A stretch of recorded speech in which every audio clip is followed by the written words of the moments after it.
Yan mga kapatid, good day mga kapatid, at maraming salamat sa walang sawang suporta sa ating YouTube channel. At sa mga baguhan dyan, baka naman paki-like at subscribe sa ating YouTube channel at pindutin yung notification bell para updated kayo sa ating mga video. Yan, sa mga baguhan o sa mga nanood dyan, paki-comment na lang below para mapuntahan ko yung mga bahay nyo at ma-shoutout kayo sa ating next upload video. Salamat mga kapatid at samahan nyo ako.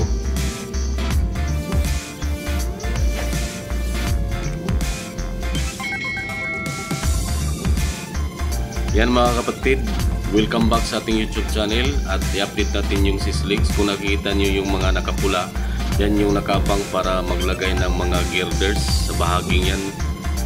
At saka yung mga yan, bago lang yan na installed na mga girders, yan yung mula Cordoba papuntang Cebu City o sa Cebu South Coastal Road, Bayadak.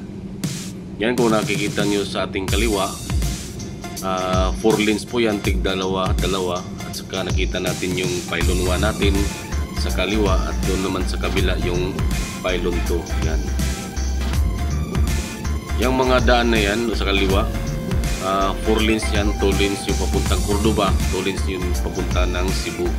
Flooring na yan at tapos na yung lahat ng mga girders yan. Ito ay papunta ng Cebu, galing ng South. At pagbalik natin mamaya, i-update natin yung papunta ng South ladder.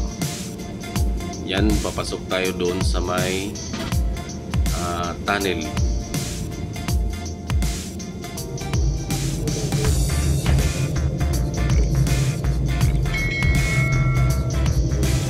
Yan, kung nakikita nyo yung ating pylon 1, ganun pa rin. Meron siyang 22 stick cables. Ganun din doon sa pylon 2. Total of 44 stick cables. Wala pa rin nadagdag sa ating pylon 1 na mga stick cables. Yan, kung nakikita nyo, medyo na hapon na tayong nakabalik dito. Ito yung sa puzzle area, kung saan yung 4 lanes na yan dahil ready na yan, dahil tapos yung mga girders yan, mga flooring na yan. 4 lanes yan, 2 lanes yung papuntang Cebu, 2 lanes din yung papunta ng Cordoba. Yan, yung mga crane na yan ginagamit nila pag-angat ng mga kagamitan yan, lalo na sa pag-angat ng mga floorings, dahil patapos na rin yan yung mga girders na yan. Ito ay sa bahagi ng Cebu South Coastal Road area o Bayadak.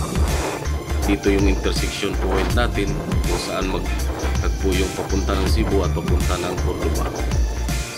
Sa ngayon, dito sila nakapokus, nilagyan ng mga girders. Yang pababa galing ng Cordoba papunta ng Cebu. Yan, kung nakikita yung nakakulay red, yan yung naka-ready para sa paglagay ng mga girders.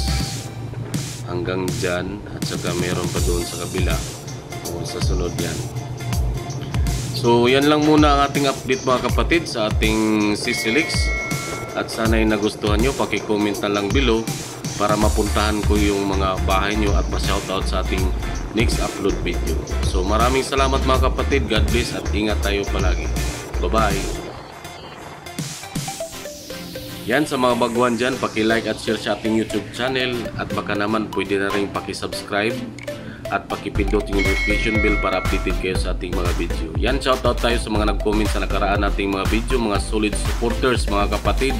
Please support and subscribe Guapong Shorty channel, Manay Tinang, Efren Oculars Vlog, DGC Vlog, Francis Aureliano, Peryong GRTV, Agastock Trading, Kaago Taino, Kantahan ni Jean and More, Mildodong Vlogs, Tage Fuentes, Wagat TV, Uncle Manoy, Mads Helen, Cheryl Inibisa Vlogs, Zaskia Gaming, Jamakoy Basay, Jings Escapade. Maraming salamat.